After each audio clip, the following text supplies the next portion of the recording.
What is the history of Greenland, and why does Donald Trump want to buy it so badly? In this episode of History Calling, I take you back over 1,000 years to learn all about the biggest island in the world, including why Greenland is called Greenland despite being largely covered in ice, the mysterious disappearance of its Norse settlers, why it belongs to Denmark, and why it now matters on the international stage more than ever before, as the US president fights to get his hands on it.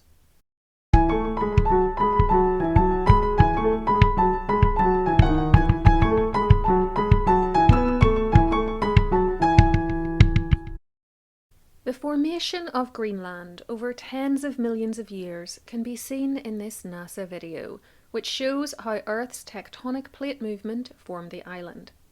Its relationship with Homo sapiens is a lot more recent, however. Greenland is part of the North American continent and has a landmass of 836,330 square miles. That's 2,166,086 square kilometers, of which 81% is under ice. Its modern population consists of approximately 57,000 people, giving it a very low population density considering its size. It ranks at number 206 out of 234 countries or territories, in fact, for population, and even the tiny Isle of Man, just 220 square miles or 570 square kilometres in size, nestled between Britain and Ireland, has more people. It has had a human population for at least 4,000 to 5,000 years, thanks to immigration from modern-day Canada over what was then a frozen strait which linked the two landmasses. The last of these North American immigrants arrived in around the 9th century AD, and today the native population who are descended from them are known as the Inuits. It wasn't that long afterwards that the country's interaction with Europeans began. It seems that Greenland was at least sighted for the first time by a Norwegian called Kunbjorn Alfsson in the 10th century. I'm sorry if I mess up the pronunciation of any non-English names and words, by the way. I have looked up pronunciation guides, but sometimes even they aren't quite right.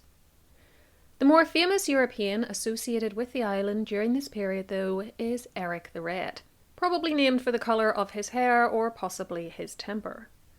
He was another Norwegian explorer who apparently landed there in 982 AD, after being exiled from Iceland for 3 years for manslaughter. He then came back in 986 with 14 ships full of settlers, 11 other ships having been lost on the journey, which just demonstrates the perils of early medieval seafaring. Please do bear in mind, though, that our sources are Icelandic sagas written down about 200 years later, so there's definitely some room for error in these tales. And a chapter by Jet Arneborg, couldn't find a pronunciation guide for her name, sorry, in the 2023 book, The Cambridge History of the Polar Regions, which I've left details of below, notes that radiocarbon dating of European structures on Greenland has suggested that there may have been some pioneers on Greenland before the official settlement, though the evidence is inconclusive. Nevertheless, it seems that it was Erik who gave Greenland its strange name. Strange because it's largely covered in ice and is not very green. Please compare to Ireland, for instance, known as the Emerald Isle, for much more obvious reasons. Erik wanted to encourage other settlers to move to his newly discovered land, though, and according to the sagas of Icelanders, he, quote, said that it would encourage people to go there, that the land had a good name. Thus, the very misleading name of Greenland was born. Mind you, there was another story about how the name came about, this time written by German chronicler Adam of Bremen, who claimed that it was because the island's people had a green tinge to their skin from living next to the seawater. Given that humans don't have green skin, no matter how close to water they live, I think we can discount this story. And again, I'm going to cite my own island home on the island of Ireland for proof of this. I know you can't see me, but I promise I'm not green. Over the next few decades, more Scandinavian settlers arrived, including Erik's son, Leif Erikson, who brought with him a Christian missionary. The island's first Christian church, Theodhild's Church, was built in around 1000 AD at Brattahlid, and was also the first Christian church on the entire North American continent. Speaking of that continent, Leif is otherwise known as the first European to set foot on mainland North America, having landed in modern-day Canada. Sorry, Christopher Columbus.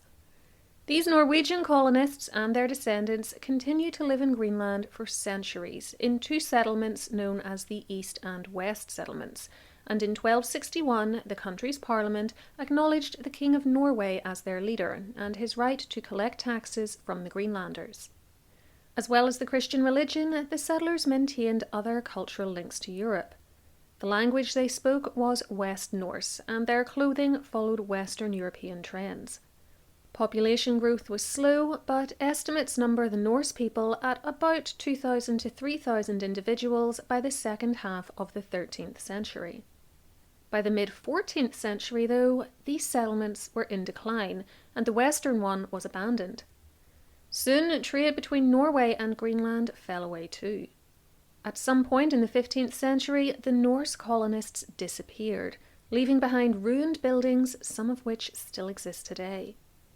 The last written record we have concerns a wedding ceremony that took place in 1408 in this church, and the last ship we know of that sailed from Greenland left in 1410, though cloth found by archaeologists indicates that European fashions were still being followed as late as the 1480s. The Norse settlers' exact fate remains a great mystery to this day, though several possible explanations have been put forward. One is intermarriage with the Inuits. Another is the exact opposite.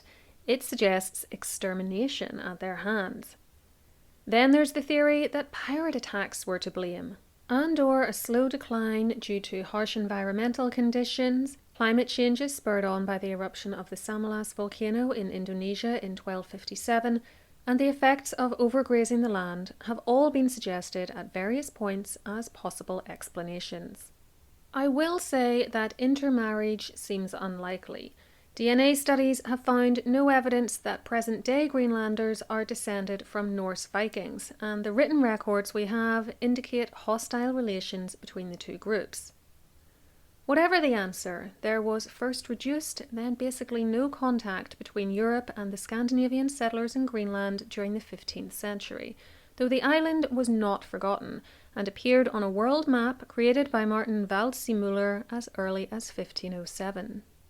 In 1585, contact was re-established with the people living in Greenland thanks to the expedition of the Englishman John Davis, and by that point there were no Norsemen or women to be found.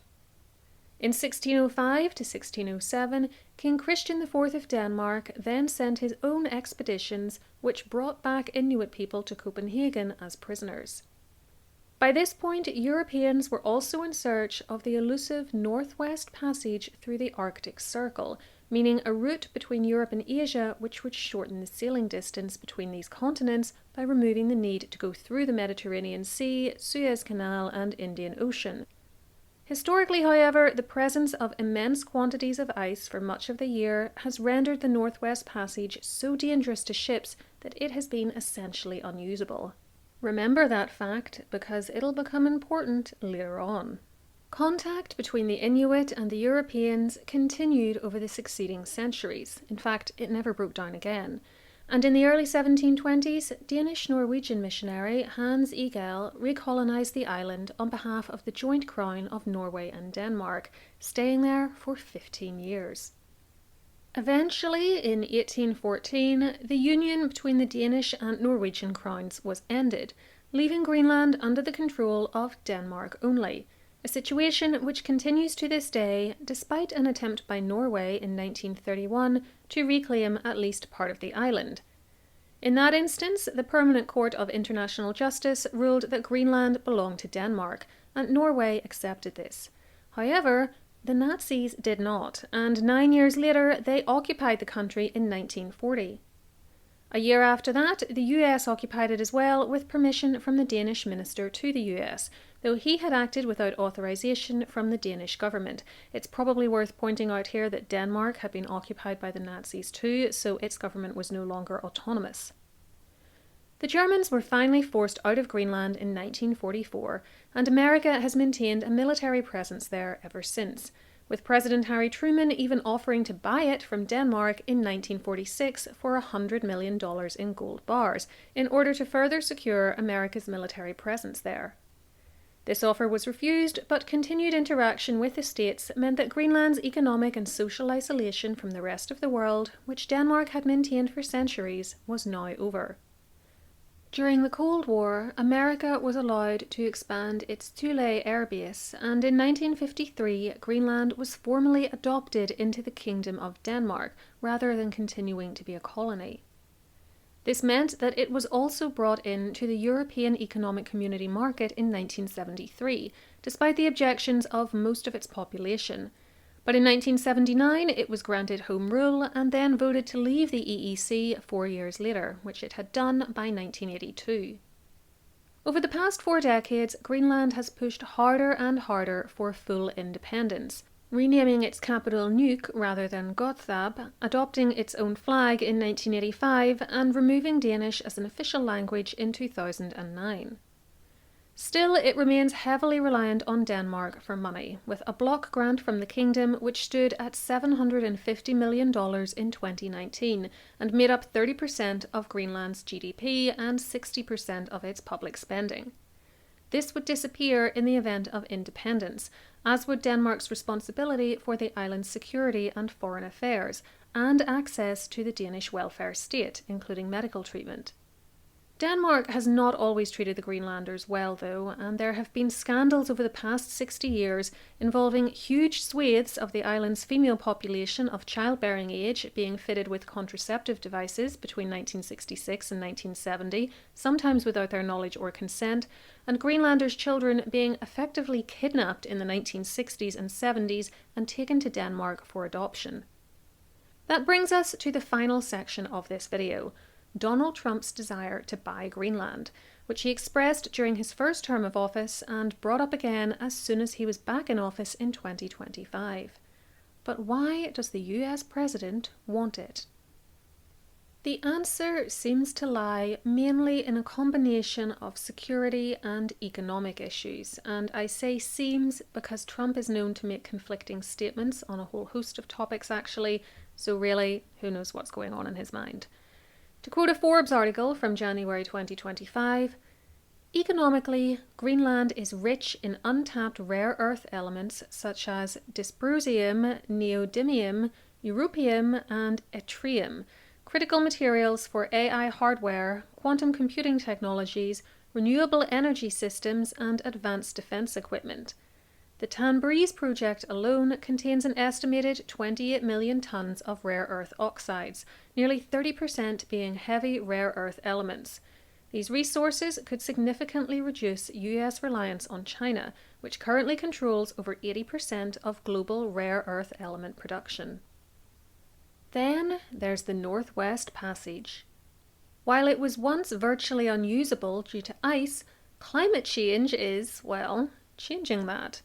As the ice melts, new Arctic shipping routes are opening up, which could have massive economic potential for whoever manages them. As this map of the Arctic Circle shows, Russia already controls 53% of the Arctic coastline, which is heavily militarized, and China has been investing in Greenland's mining sector, thereby increasing its stake in the country's future. A desire to counteract the possible security and economic concerns that this situation poses helps to explain why Trump seems to have such a bee in his bonnet when it comes to taking control of Greenland, and even Canada, which he has suggested should become the 51st state of America. Mind you, America already has military bases on Greenland, so trying to take it over isn't really necessary. There's also an interesting theory that Trump thinks Greenland is bigger and therefore more of a catch than it actually is, because of the size it appears to be on standard rectangular maps, known as a Mercator projection. This distorts the size of pretty much all countries in order to present an easy-to-view image that looks as though the globe has been unfurled. Greenland's still big, don't get me wrong, but in terms of square mileage, it's about the same size as Saudi Arabia and not a whole lot bigger than Mexico. It's also way smaller than Canada, despite appearances on these maps, 836,330 square miles versus Canada's 3.5 million square miles of land, which increases to 3.85 million if you include its water. The President has even refused to rule out taking Greenland by force, though this would be a breach of international law and another example of the colonisation which Greenland only got out from under comparatively recently. Where it will all end, who knows? Denmark, though, is adamant that Greenland is not for sale and has made moves to strengthen relations with this now autonomous territory, enhancing Greenland's representation on the Royal Coat of Arms and boosting its security spending. As for Greenlanders themselves, one recent poll showed that 85% were against being taken over by the US, with only 6% for and 9% undecided. I hope you enjoyed that short history of Greenland. If so, please give the video a thumbs up, and if you aren't already subscribed to the channel, give that little subscribe button a tap now and switch on the notification bell. That way YouTube will let you know when I next upload. For more from me, you can also become a YouTube channel member by hitting the join button underneath videos, or you can find me on Patreon, where I provide perks and bonuses like early access to ad-free videos and mini podcasts. There's also my book, Find Your Irish Ancestors Online, available from Amazon for those of you with Irish ancestry and an interest in genealogy, and my free newsletter, which you can get by signing up to my mailing list on my website, historycallingofficial.com. All the links you'll need are below for you. Let me know in the comments below if you think the US should be allowed to buy Greenland, and to learn more about what I've talked about in this video, take a look in the description box below where I've linked a number of sources used here. For more from me, try one of these videos next, and whatever you choose, please enjoy, and until next time, keep learning.